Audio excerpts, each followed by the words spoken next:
موضوع درس فی احکام العفو الذی تاب من القذف، سورۃ النور، تفسیر ابن کثیر۔ الحمدللہ رب العالمین،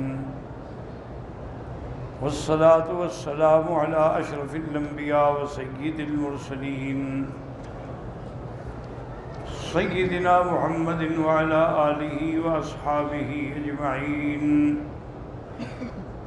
اللہم صل علی سیدنا محمد وعلی آل سیدنا محمد کما صلیت علی ابراہیم وعلی آل ابراہیم فی العالمین انک حمید مجید۔ اعوذ باللہ من الشیطان الرجیم، بسم اللہ الرحمن الرحیم۔ ولا يأتل أولو الفضل منكم والسعة أن يؤتوا أولي القربى والمساكين والمهاجرين في سبيل الله وليعفوا وليصفحوا ألا تحبون أن يغفر الله لكم والله غفور رحيم۔ قال المؤلف والمفسر رحمه الله تعالى: ادام النفع بعلومه وعلومكم في الدارين آمين إلى أن قال: يقول تعالى: ولا يأتل من الألية وهي الحلف، أي لا يحلف، أولو الفضل منكم والطول والصدقة والإحسان والسعة الجدة أن يؤتوا أولي القربى والمساكين والمهاجرين في سبيل الله، أي لا تحلفوا ولا تصلوا قراباتكم المساکین والمہاجرین۔ اس آیت کے اسباب نزول کے بارے میں یہ ہے کہ جب سیدہ عائشہ صدیقہ کے قصہ افک کے اندر بعد مخلص مسلمان بھی بیچارے شریک ہو گئے، جیسے مستاح تھا، حسان تھا، تو مستاح کا سارا خرچہ حضرت ابو بکر دیتے تھے رضی اللہ عنہ۔ جب اس نے ان کی بیٹی کی تہمت میں شرکت کی تو انہوں نے قسم کھا لی کہ آج کے بعد میں اس کو کچھ بھی نہیں دوں گا۔ تو اللہ تبارک و تعالی نے حکم بھیجا، کیا کر رہے ہو، کیوں قسمیں کھا رہے ہو کہ تم غریبوں پر خرچ نہیں کرو گے، مسکینوں کو نہیں دو گے، رشتہ داری، بالکل ان قسموں کو چھوڑے اور ان کو دیں۔ تمہاری ذمہ داری ہے، جو کچھ تم کر رہے تھے اسی طرح کرو۔ تو اللہ پاک نے یہ حکم دیا کہ لا تحلفوا، قسم نہ کھاؤ کہ تم اپنے رشتہ داروں کے ساتھ، مہاجرین و مساکین کے ساتھ بددنی کرو گے۔ وَهَذَا فِي غَایَةِ التَّرَفُّقِ وَالْعَطْفِ عَلَىٰ صِلَةِ الْأَرْحَامِ۔ اور یہ آیت دلالت کرتی ہے کہ آدمی اپنے رشتہ داروں کے ساتھ خصوصی مہربانی کرے، خصوصی لطف کرے، خصوصی احسان کرے، اگر ان سے کوئی زیادتی بھی ہو جائے تو درگزر کرے۔ وَلْيَعْفُوا وَلْيَصْفَحُوا عَمَّا تَقَدَّمَ مِنْهُم مِّنَ الْأَسَاءَةِ وَالْأَذَىٰ۔ ان سے جو تکلیف پہنچی ہے اس کو معاف کر دیں، درگزر کریں۔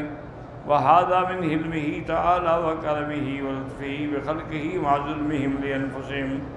یہ اللہ کے حلم کی علامت ہے، اس کے کرم اور لطف کی علامت ہے کہ اپنے مخلوق پر اللہ کتنے مہربان ہیں، باوجود اس کے کہ وہ ظلم کرتے ہیں اپنے نفسوں پہ، اللہ پھر بھی ان کو معاف کرنے کے لیے تیار۔ وَهَٰذِهِ الْآيَةُ نَزَلَتْ فِي الصِّدِّيقِ رضی اللہ تعالیٰ عنہ، اور یہ آیت حضرت صدیق کے بارے میں نازل ہوئی۔ حِينَ حَلَفَ أَن لَّا يَنفَعَ مِصْطَاحَ بْنَ أَسَاسَ بِنَافِعَةٍ أَبَدًا۔ انہوں نے قسم کھا لی تھی کہ آج کے بعد میں حضرت مصطاح کو کوئی نفع نہیں پہنچاؤں گا۔ وجہ یہ تھی کہ اس نے بی بی عائشہ کے بارے میں باتیں کی تھیں۔ فَلَمَّا أَنزَلَ اللَّهُ بَرَاءَةَ أُمِّ الْمُؤْمِنِينَ عائشہ، اب اللہ نے قرآن پاک میں ان کی برات بیان کی۔ وَطَابَتْ نُفُوسُ الْمُؤْمِنِينَ وَاسْتَقَرَّتْ، اور مومنوں کو دلی خوشی ہوئی اور ان کا ایمان استقرار ہوا۔ تاب اللہ علی من کان تکلم من المؤمنین فی ذلک، اور جن لوگوں نے جو سچے مومن تھے اور وہ بھی اس میں شریک ہوئے، انہوں نے توبہ کی تو اللہ نے ان کی توبہ قبول فرما دی اور ان کو دنیا میں سزا ہو گئی، بس ان پر حد قائم کر دی گئی۔ شرع تبارک و تعالی والفضل والمنہ بعطف الصدیق علی قریبہ و نصیبہ، یہ ان کا رشتہ دار بھی تھا مصطاح جو ہے، وہ مصطاح ابن سنو کان ابن خالد صدیق، حضرت صدیق کی خالہ کا بیٹا تھا۔ وکان مسکین لا مال لہو، مسکین تھا، غریب تھا، اس کے پاس کچھ بھی نہیں تھا۔ الا ما ينفق علیہ ابو بکر رضی اللہ تعالیٰ عنہ، سے حضرت ابو بکر سارا خرچ برداشت کرتے تھے۔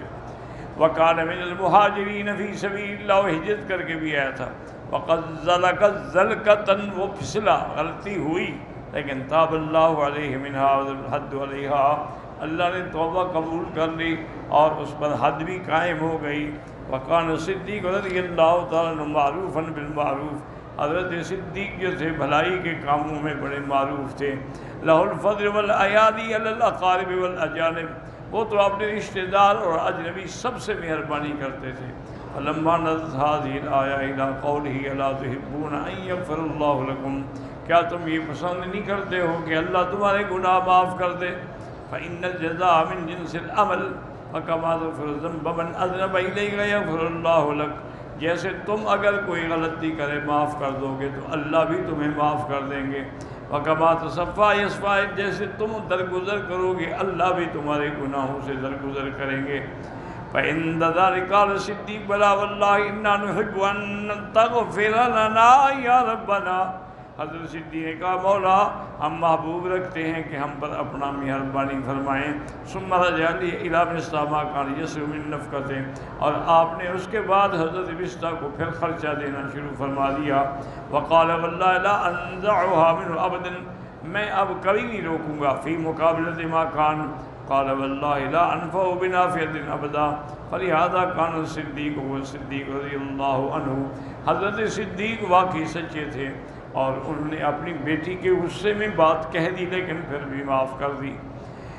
ان الذين يرمون المحصنات الغافلات المؤمنات لعنوا في الدنيا والآخرة ولهم عذاب عظيم يوم تشهد عليهم ألسنتهم وأيديهم وأرجلهم بما كانوا يعملون يومئذ يوفيهم الله دينهم الحق ويعلمون أن الله هو الحق المبين۔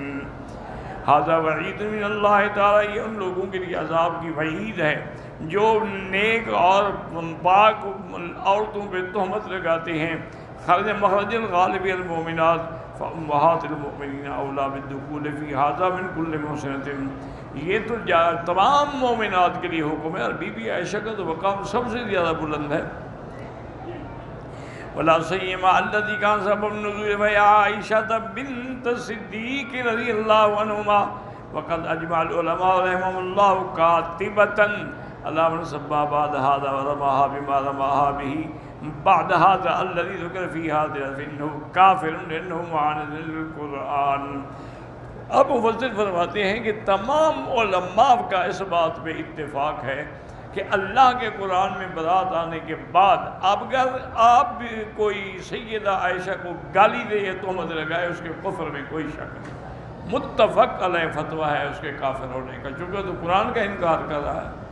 فببقیۃ الامہات المؤمنین قولان اسوا انہن کہیا، اب بی بی عائشہ کے علاوہ جو باقی بیویاں ہیں حضور کی، تو راجح قول یہی ہے کہ ان کو بھی جو تہمت لگائے گا وہ بھی کافر ہو جائے گا۔ وقولہ تعالی فی الدنیا والآخرہ قول ان الذین یؤذون اللہ ورسولہ، وقد ذهب بعض الى انها خاصۃ بعائشہ رضی اللہ تعالیٰ عنہ، بعض کہتے ہیں کہ نہیں یہ صرف بی بی عائشہ کے لیے خاص حکم ہے۔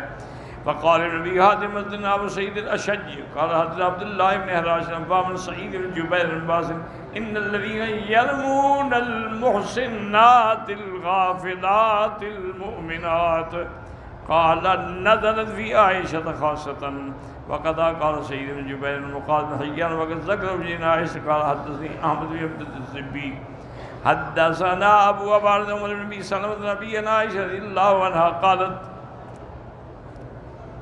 رمیتی معلومیت بہی وانا غافلۃ وبلغنی بعد ذالک، بی بی فرماتی مجھ کو تہمت لگائی، مجھے پتہ بھی نہیں تھا کہ کیا ہوا ہے، کیا چل رہا ہے، کیا کہہ رہے ہیں لوگ، چونکہ میرا تو خیال ہی نہیں تھا ادھر۔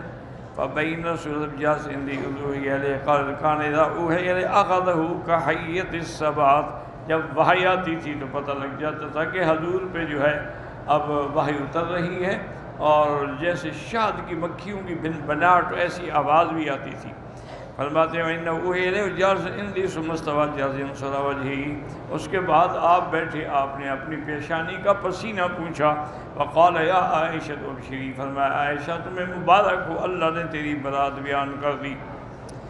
قالت فقلت بحمد اللہ لا بحمدک، میں نے کہا اللہ کے نبی میں اللہ کا شکر کروں گا، آپ کا نہیں، آپ کی وجہ سے یہ نہیں، اس کا کرم ہے کہ میری برات آ گئی۔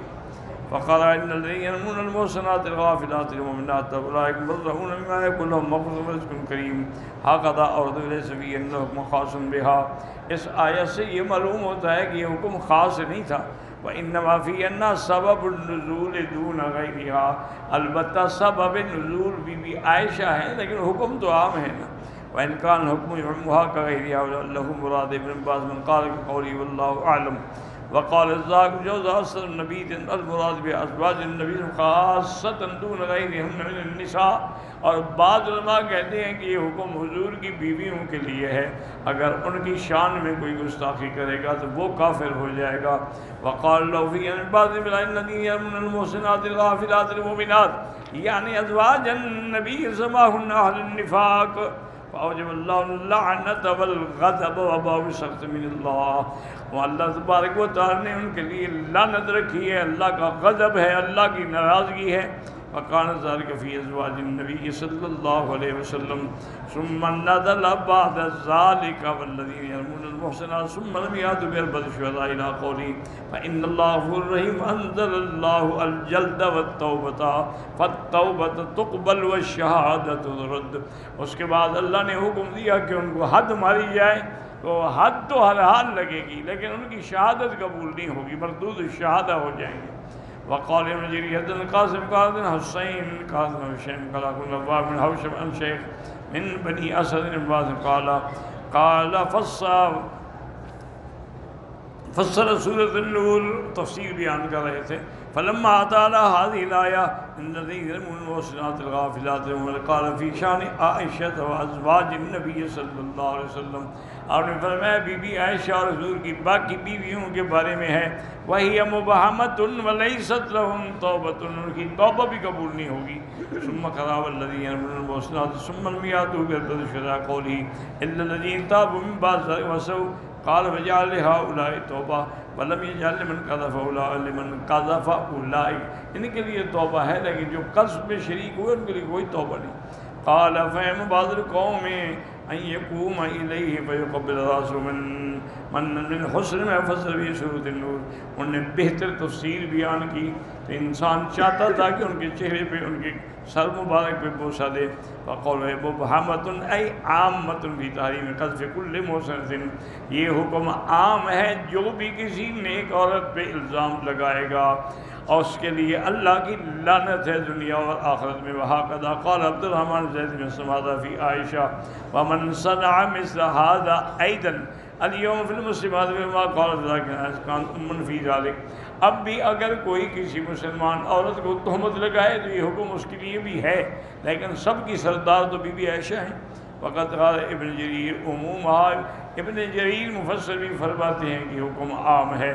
وَيَعْزِدُ عُمُومَ مَا رَوَاهُ حدثنا احمد بن عبد الرحمن بن یقین وهب حدثني ابن قال سلمان بن صالح بن زيد عن ابي الغيث النبي صلى الله عليه وسلم قال اجتنبوا السبع الموبقات، حضور نے فرمایا کہ 7 گناہ ایسے ہیں جو بندے کو برباد کرنے والے ہیں، ان سے بچو۔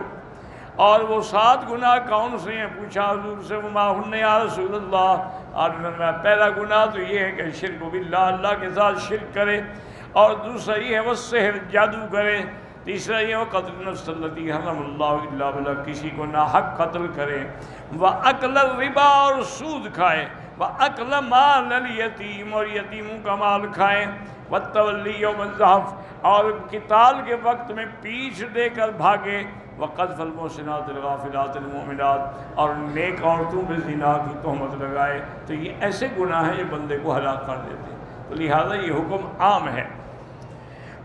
اخرجہ فی الصحیحین من حدیث سلیمان بن بلال بھی، وقال حافظ القاسم الطبرانی حدثنا محمد بن ابو خالد الطائی المہرمی حدثني أبي وحدثنا أبو شعيب الحراني حدثنا جدي أحمد بن شعيب حدثني موسى بن أعين ليس نبي ساق عن صلة بن زفر نزيفة عن النبي صلی اللہ علیہ وسلم قال قذف المحسنة يهدم عمل 100 سنة.